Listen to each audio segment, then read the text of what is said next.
മലയാളികൾ കഴിഞ്ഞ കുറച്ചു കാലമായി കാത്തിരിക്കുന്ന ഒരു സിനിമയുണ്ട്, എമ്പുരാൻ. പൃഥ്വിരാജ് ആദ്യമായി സംവിധാനം ചെയ്ത ബ്ലോക്ക് ബസ്റ്ററായി മാറിയ ലൂസിഫറിന്റെ രണ്ടാം ഭാഗം എന്നത് തന്നെയായിരുന്നു അതിന് കാരണം.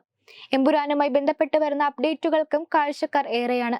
ലൂസിഫറിന്റെ ആദ്യ ഭാഗത്തിന്റെ തിരക്കഥ ഒരുക്കിയത് നടനും തിരക്കഥാകൃത്തുമായ മുരളി ഗോപിയാണ്. ലൂസിഫർ എന്ന ചിത്രത്തെക്കുറിച്ച് ആരും പ്രതീക്ഷിക്കാത്ത തരത്തിലുള്ള ഒരു തിരക്കഥയായിരുന്നു മുരളി ഗോപി ഒരുക്കിയിരുന്നത്. ശക്തമായ തിരക്കഥ തന്നെയാണ് ഈ ചിത്രത്തെ കൂടുതൽ മികച്ചതാക്കി മാറ്റിയതെന്ന് തന്നെ പറയാം. സ്റ്റീഫൻ നെടുമ്പള്ളി എന്ന പൊളിറ്റീഷ്യന്റെ ആരും കാണാത്ത മറ്റൊരു മുഖത്തെക്കുറിച്ചായിരുന്നു ലൂസിഫർ പറഞ്ഞിരുന്നത്.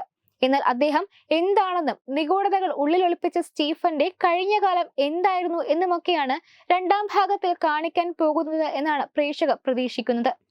ഒന്നാം ഭാഗത്തേക്കാൾ മികച്ചതാവണം രണ്ടാം ഭാഗം എന്നും, എങ്കിൽ മാത്രമേ ആളുകൾ ആ ചിത്രം ഏറ്റെടുക്കുകയുള്ളൂ എന്നും പൃഥ്വിരാജ് തന്നെ പറയുകയും ചെയ്തിരുന്നു. എബ്രഹാം ഖുറേഷി ആരാണെന്ന് പറയുന്നതാണ് രണ്ടാം ഭാഗം.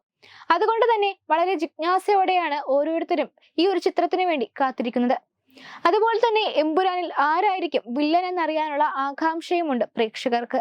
അങ്ങനെയിരിക്കെ ഇപ്പോഴിതാ എമ്പുരാനിലെ നിർണായക കഥാപാത്രമായി മമ്മൂട്ടി എത്തുമെന്ന തരത്തിൽ അഭ്യൂഹങ്ങൾ പ്രചരിക്കുകയാണ്. എറണാകുളത്ത് കഴിഞ്ഞ ദിവസം നടന്ന എമ്പുരാന്റെ ചിത്രീകരണത്തിൽ മമ്മൂട്ടി പങ്കെടുത്തുവെന്നാണ് വിവരം. എന്നാൽ എമ്പുരാനിൽ മമ്മൂട്ടി അഭിനയിക്കുമോ എന്ന വിവരം അണിയറ പ്രവർത്തകർ ഔദ്യോഗികമായി സ്ഥിരീകരിച്ചിട്ടില്ല. മമ്മൂട്ടി കമ്പനിയും ആശീർവാദ് സിനിമാസും കൈകോർക്കുകയും മമ്മൂട്ടി ചിത്രത്തിൽ അതിഥി വേഷത്തിൽ മോഹൻലാൽ നായകനാകുന്ന ചിത്രത്തിൽ മമ്മൂട്ടി അഭിനയിക്കുന്നതിനും തീരുമാനമെടുത്തതിന് പിന്നാലെയാണ് ഈ വിവരങ്ങൾ പുറത്തുവരുന്നത്.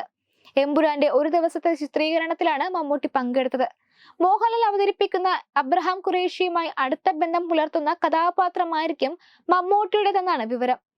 എമ്പുരാന്റെ ലൊക്കേഷനിൽ മമ്മൂട്ടിയുടെയും മോഹൻലാലിന്റെയും പൃഥ്വിരാജിന്റെയും വാഹനങ്ങൾ ഒരുമിച്ച് പാർക്ക് ചെയ്തതിന്റെ ചിത്രങ്ങൾ ശ്രദ്ധ നേടുന്നുണ്ട്. മമ്മൂട്ടി മോഹൻലാൽ കഥാപാത്രത്തിന്റെ വില്ലനായിട്ടാകും വരിക എന്ന അഭ്യൂഹം വരെ ശക്തമാകുന്നുണ്ട്. എന്തായാലും പൃഥ്വിരാജ് ചിത്രത്തിൽ എന്ത് രഹസ്യമാണ് ഒളിച്ചിരിക്കുന്നതെന്നറിയാൻ ഇനിയും കാത്തിരിക്കേണ്ടി വരുമെന്ന് സാരം.